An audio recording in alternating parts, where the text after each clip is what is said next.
Olá, irmãos, tudo bem com vocês? Deus abençoe a todos.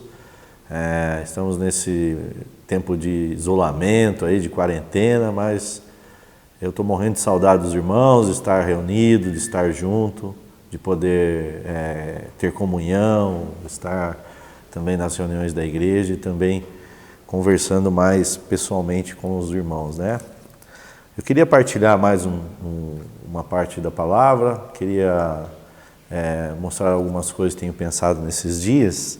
Queria abrir lá em Êxodo, capítulo 19, e o intuito hoje da palavra é mostrar onde está o nosso coração mediante as promessas de Deus, mediante o que Deus fala conosco, né? Então, como que o nosso coração recebe aquilo e que nos tempos difíceis, que é um tempo que passamos hoje, qual é a prática que nós podemos ter e permanecer naquilo que Deus falou? Eu queria mostrar aqui no povo de Israel como eles se comportaram mediante uma promessa excepcional de Deus. Talvez você já conheça a história do povo de Israel no Egito, a libertação deles e depois como eles se comportaram diante de tudo que Deus havia falado. Mas eu queria partilhar isso, trazer uma prática para nós, certo? No capítulo 19 de Êxodo, versículo 4, depois que eles já saíram do Egito e já tinham atravessado o Mar Vermelho, a palavra diz assim: tende visto o que fiz aos egípcios, como vos levei sobre asas de águia e vos cheguei a mim. Depois vou ler mais alguns versículos, mas aqui mostra que Deus atraiu o povo para Ele, né? Então a primeira coisa que ele fala assim: vocês têm visto o que eu fiz com os egípcios? Vocês viram o que aconteceu ali? Então ali nós sabemos a história que Deus libertou ele. Depois a Bíblia começa a relatar vários pontos a respeito disso e falando que foi com braço forte, com mão estendida, que foi de uma maneira poderosa que Deus fez isso. E isso tornou um marco em todo Israel. Então a primeira coisa que Deus fala para ele: vocês viram o que aconteceu com os egípcios? Vocês viram aquele processo de libertação, aquele processo onde eles estavam escravos e o clamor deles subiu até o Senhor, e Deus se lembrou da promessa feita a Abraão, e Deus lembrou que havia uma terra onde aquele povo ia viver para sempre, e que aquele lugar seria um lugar de habitação de Deus. E Deus levantou Moisés para ir lá e aconteceu todas aquelas pragas que os irmãos sabem muito bem. Mas Deus queria mostrar para ele: está vendo o que eu fiz aos egípcios? E daí ele continua dizendo: e como eu levei sobre asas de águia e vos acheguei a mim, os atraí até mim, vos fiz achegar até mim. Então veja Deus, o amor de Deus e a graça de Deus com esse povo. Não somente para que eles olhassem para aquelas tragédias e ficassem com medo de que Deus poderia fazer com eles. Não era isso que Deus estava falando. Deus estava falando: olha o meu plano, olha o que eu fiz. E fiz o quê? Que vocês chegassem até mim. Que vocês estivessem na minha presença. Que vocês estivessem comigo. E ao versículo 5 ele continua: agora, pois, se diligentemente ouvires a minha voz e guardarem a minha aliança, então sereis a minha propriedade peculiar dentre todos os povos, porque toda a terra é minha. Vós sereis reino e sacerdote e nação santa. São essas as palavras que falará aos filhos de Israel. Então, qual que é a proposta de Deus? Não era um cumprimento de regras. Olha como que ele começa falando aqui: se diligentemente ouvires a minha voz. Deus estava chamando o povo para ouvir, para entender. Era uma proposta de um relacionamento, e não somente... Porque aqui Deus não havia dado nem os mandamentos ainda, né? Os mandamentos, eles logo um pouquinho mais para frente, quando Moisés sobe no monte, Deus dá as tábuas da lei. É claro que as leis são importantes e elas regem não somente Israel, mas as nossas próprias vidas. Muitas coisas na lei são fortes para nós o tempo todo. E o próprio Jesus disse que veio cumprir a lei, não veio revogá-la. Mas o que Deus está falando, Ele não havia dado nem a lei. Ele estava falando para eles assim: ouve a minha voz. Existe uma aliança, é uma proposta de um relacionamento. E para essa proposta de relacionamento, o que precisaria era uma entrega do coração. O que precisaria era uma constante vida aonde olharia aquilo que Deus estava falando e que essas coisas seriam reais e verdadeiras. E não somente obedecer regras, não somente, fala aí Deus o que o Senhor está querendo falar e a gente vai fazer conforme o Senhor está fazendo. Mas a proposta de Deus era diferente. Era para ouvir a voz, para entrar numa aliança, para que eles fossem o quê? Fossem um povo peculiar dentre todos os povos. Para que aquela aliança fosse, Deus os tornasse como uma propriedade dele. Um povo seleto, um povo que cumpriria a promessa de Deus. Um povo onde Deus havia prometido para Abraão, para Isaac e Jacó, que Deus levantaria esse povo e que essa nação seria uma nação especial entre todas as outras nações e que guardariam dentro dela o maior tesouro que qualquer homem pode ter, que é a presença de Deus. Era essa a intenção de Deus, essa a formação que Deus tinha dado para eles, a intenção do coração, olhar as promessas, veja, entenda que Deus estava fazendo algo novo com Israel. Entenda que Deus estava mudando uma situação. E nós sabemos, Deus depois aqui, se você continuar o texto, eles falam, chamou Moisés, os anciãos do povo, expôs diante deles todas essas palavras que havia ordenado. Então, povo, tudo que o Senhor falou, faremos. E Moisés relatou isso ao Senhor. Eles concordaram em fazer. Mas como? Concordou de qual forma? Respondeu no sentido de que ia ser somente as regras ou o coração totalmente envolvido disso? Em Números, capítulo 13, eu não vou ler todo o texto, mas aqui Deus pede para Moisés chamar espias, 12 pessoas que seriam príncipes sobre todo Israel. Essas pessoas teriam não somente livre acesso, mas também uma questão de liderança sobre o povo.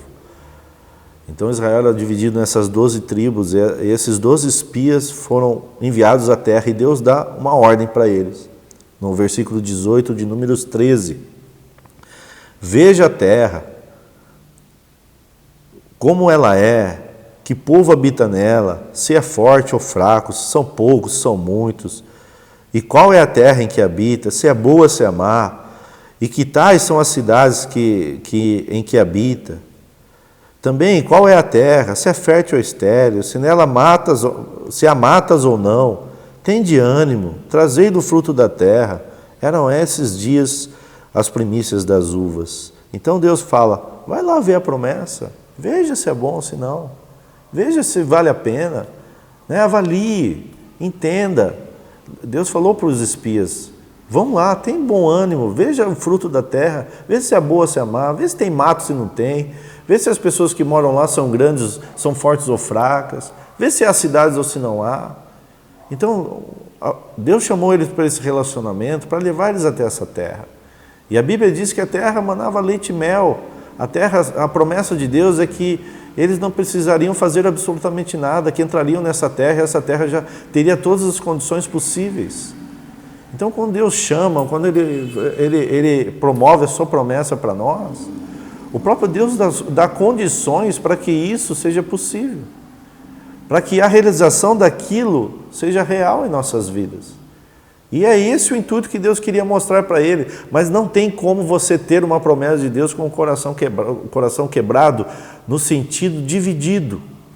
Se você ainda duvida, e esse povo acabou duvidando de Deus, desconfiou se era aquilo mesmo. O tempo todo com Deus, provou Deus em vários aspectos, Quando faltava alguma comida, quando faltava água, quando eles queriam algumas coisas que tinham lá no deserto.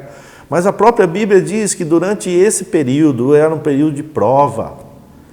Era um período para provar aonde estava o coração. Eles o tempo todo estavam sendo avaliados por Deus, não no sentido de merecer a promessa, porque a promessa não é merecida. A promessa é graça de Deus, é dada por Deus. Deus ia dar um lugar novo para eles. Um lugar para habitação, para cumprimento de profecias, para cumprimento da promessa de Deus e da palavra de Deus. Era isso que Deus queria que eles aceitassem isso. Nós sabemos a história que quando eles voltaram com o relatório, eles diziam, verdadeiramente a terra é boa. Está tudo que Deus...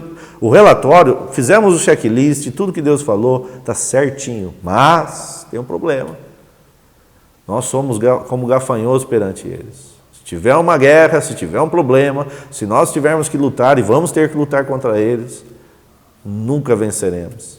Eles se esqueceram de todo o processo que Deus havia falado e feito com eles. A primeira coisa que Deus falou com eles, quando tirou do povo do Egito e trouxe eles para aquele lugar, que fez eles se achegar a eles, fez eles se achegarem a Deus, Deus falou, vocês viram o que eu fiz ao povo do Egito? Então, qual que é o princípio? Guarda aquilo que Deus está fazendo. Guarda aquilo que Deus está fazendo. Nos tempos de crise, nos tempos de dificuldade, nos tempos de deserto, guarda aquilo que Deus está fazendo, o que Deus fez. Quais foram as ordenanças, quais foram as obras, quais foram as promessas. A Bíblia fala que Ele nos faz mais que vencedores, mas quais vitórias? As nossas? De maneira nenhuma, todas as vitórias são deles, são dele. Não é verdade? Toda a obra que Deus fez é exatamente dele. E eles falaram isso e aquilo trouxe um problema seríssimo. Uma angústia no meio do povo, porque 10 pessoas trouxeram um relatório negativo e 2 pessoas um relatório positivo. E a Bíblia diz no versículo 24 de Números 14, fala, porém o meu servo Caleb, visto que nele houve outro espírito e perseverou em seguir-me, eu farei entrar na terra. Depois de toda a crise, Deus quis destruir o povo. Mas em Caleb, o que houve nele, irmãos? Um espírito diferente, de olhar a promessa e ver a concretização dela, de olhar a promessa com um espírito diferente, ou com o Espírito de Deus. Olhar aquilo que Deus está fazendo, aquilo que Deus está mostrando, aquilo que Deus está dando com óticas divinas. Caleb teve isso.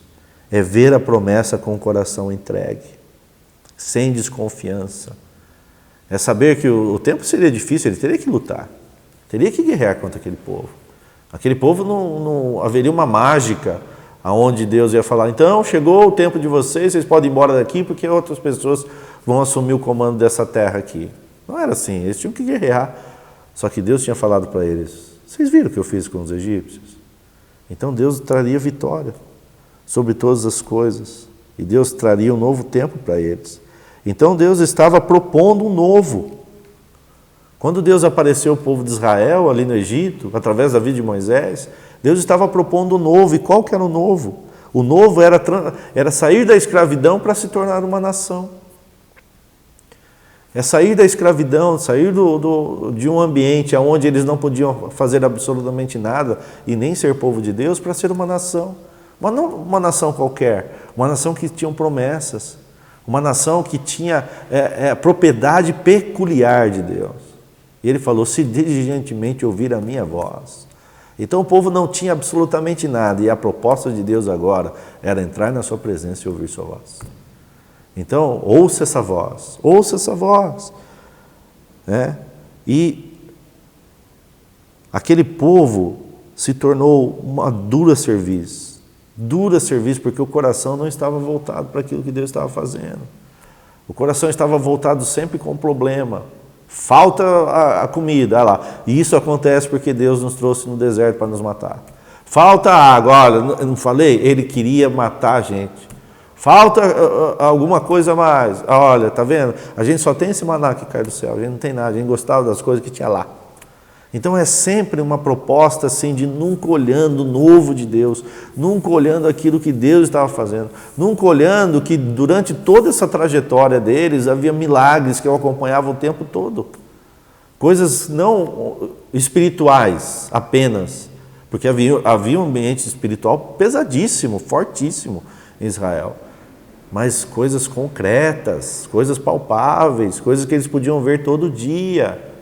Todo dia, todo dia. Mas isso mesmo assim não foi suficiente, porque por mais que a promessa seja forte, por mais que a promessa seja viva, por mais que a promessa seja acima da média, o coração que não ouve, não recebe ela de uma maneira grata, ele não consegue ver numa ótica divina. Não consegue. E aquele dia era para ser o dia da bênção, aquele dia é o dia da vitória, né? Que o povo evangélico gosta. O dia da bênção, o dia da vitória, o dia de tudo acontecer. Só que em Hebreus ele coloca aquele dia como um outro termo.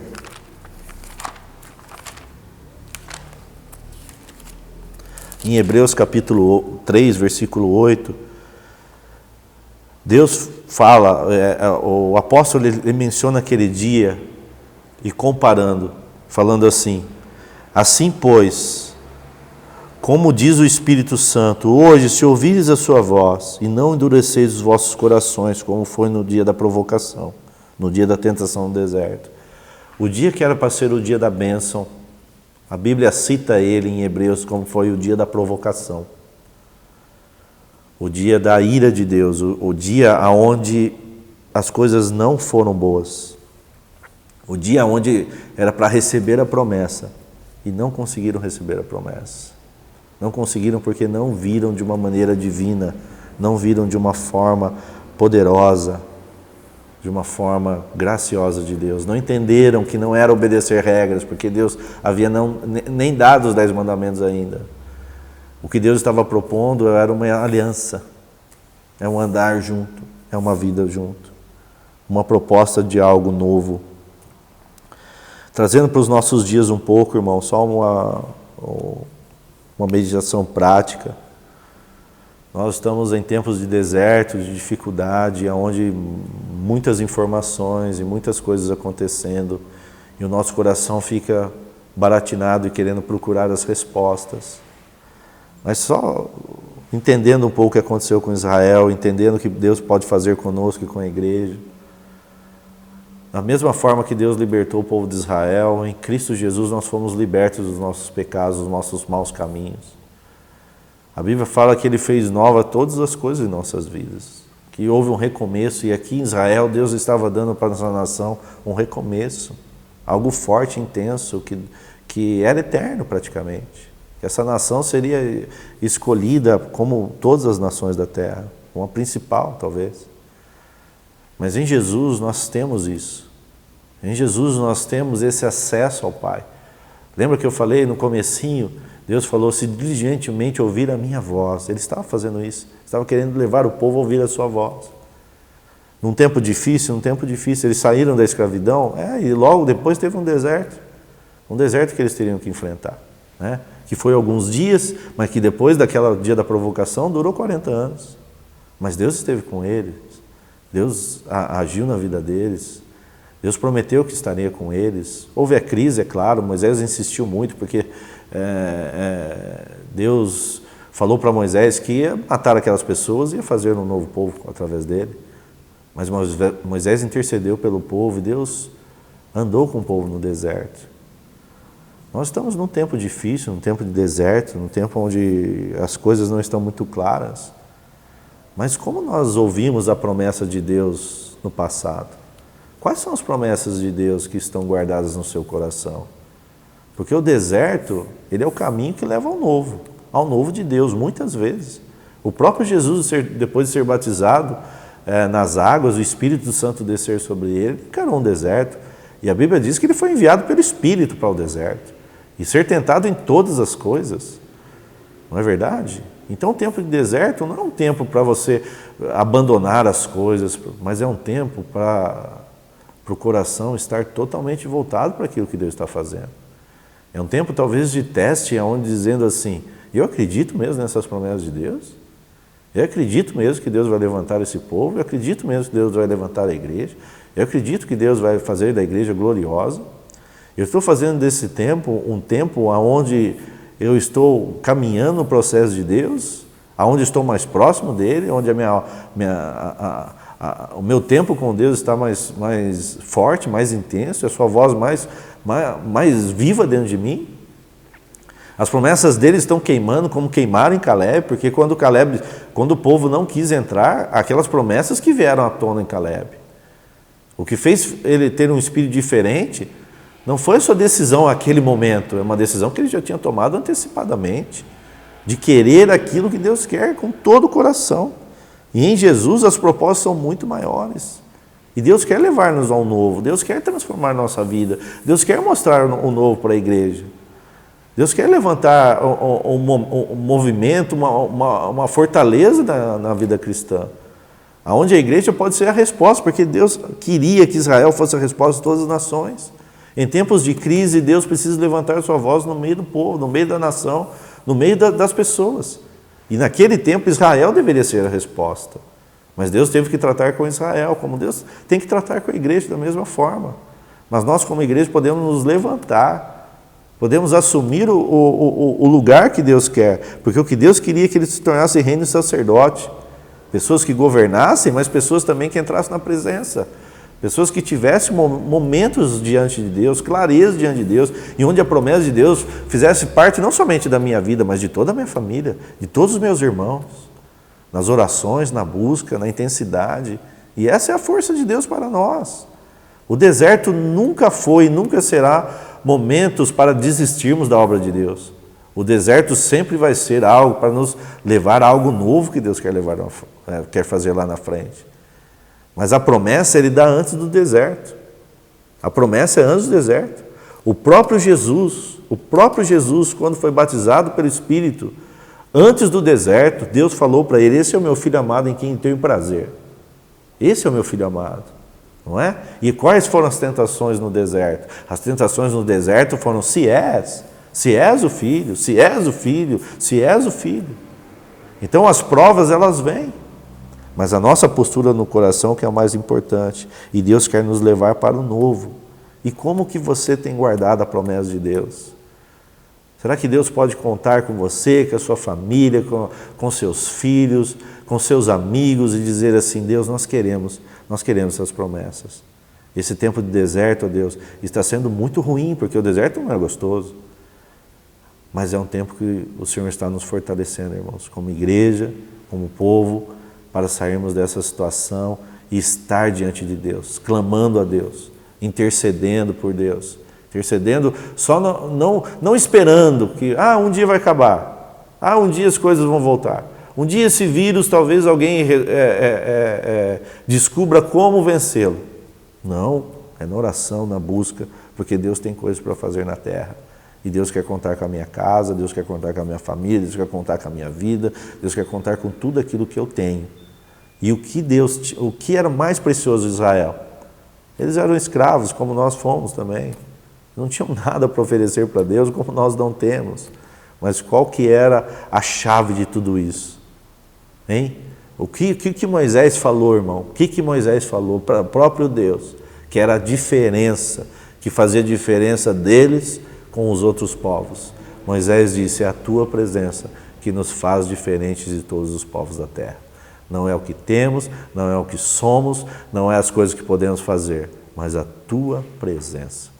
E é essa a diferença que temos de todos os povos da terra. Queria só finalizar, irmãos, para a gente entender essa questão de como o nosso coração deve se portar diante da palavra de Deus. Existem promessas muito intensas que Deus quer fazer conosco. Esse tempo que estamos resguardados é um tempo de deserto, não tenha dúvida disso. Mas o importante é como vamos sair desse deserto. A hora que chegar diante da situação, a hora que chegar diante do cumprimento ou daquilo que Deus quer fazer através de nós como igreja, qual vai ser o nosso coração? Nosso coração vai ser igual aquele povo, dividido, duvidoso. Será que é isso? Será que é aquilo? Será que Deus vai fazer? Será que Deus nos trouxe só aqui para morrer? Será que Deus nos trouxe aqui só para não vai cumprir nada, não vai fazer nada e ficar com esse coração duvidoso? Mas o nosso coração vai ser igual de Caleb, que olha as promessas de Deus e fala: eu estou esperando esse dia, eu estou querendo o que Deus quer, não só eu, toda a minha família. Então feche o coração diante dessas mazelas, dessas coisas que acontecem, tentando roubar, mas abra o coração para aquilo que Deus quer fazer. Intensifique sua vida e seu coração para aquilo que Deus quer fazer. Porque Deus está para movimentar na terra, irmãos, coisas fortes e grandes e coisas que nós não sabemos e não entendemos, mas que o nosso coração precisa estar totalmente voltado para o que Ele quer. Amém? Queria só orar para abençoar a vida de vocês e que Deus esteja fortalecendo a vida de vocês, que Deus esteja aparecendo, ajudando, protegendo, guardando de todo mal, né? Que nesse tempo não venha a dúvida, mas venha a fé. A fé, a certeza de que Deus vai cumprir as coisas e a fé ela não vem por aquilo que achamos que vai acontecer. A fé vem por ouvir e ouvir a palavra de Deus. Então esteja forte, esteja com a sua família, abençoe os seus filhos, ore com eles, fortaleça toda a vida para que Deus abençoe, tá bom? Amado Deus e Pai, que a Tua glória venha sobre nossas vidas, que o Teu coração, ó Pai, que o Teu coração, nós queremos entender o Teu coração. A proposta que o Senhor fez para aquele povo, ó Deus, foi uma proposta digna, excelente e majestosa. E o Senhor tem feito isso conosco. O Senhor tem realizado as Tuas obras dentro de nós como igreja. E nós queremos estar fortes nesse tempo. Ó Deus, pelo Teu Espírito que é vivo e real, toca a vida dos meus irmãos para que sejam abençoados e fortalecidos. Que a graça do Senhor Jesus esteja sobre eles e a paz do Senhor, a paz que excede todo entendimento, alcance cada família e cada casa. Em nome de Jesus os guarde, os proteja de todo mal, Pai. Queremos, ó Deus, que esse tempo cesse e Te pedimos em nome de Jesus, mas queremos voltar com o nosso coração totalmente rendido aos Teus pés e sabendo que o Senhor quer fazer obra grande e poderosa através de nossas vidas. Repreende o mal, Senhor. Repreende o acusador, repreende o diabo, Senhor, que tenta nos tirar da fé, que tenta nos roubar em todo o tempo, mas que a Tua obra seja feita e o Teu nome seja glorificado. Em nome de Jesus, quero abençoar cada família e cada um dos meus irmãos e pessoas que estão ouvindo essa mensagem. Em nome de Jesus. Amém, irmãos? Fica o meu abraço a todos, a saudade e que nós possamos nos ver logo, tá bem? Vou pedir para você não esquecer, tá? Se inscreve no canal do Luzeiro, do Movimento Luzeiro, para que você receba essas mensagens, ativa o sininho, né? Tô parecendo um youtuber aqui, ó. Ativa o sininho, se inscreve no canal, para que você receba todas as informações, tá bom? Deus abençoe a todos e a gente se vê na próxima. Forte abraço.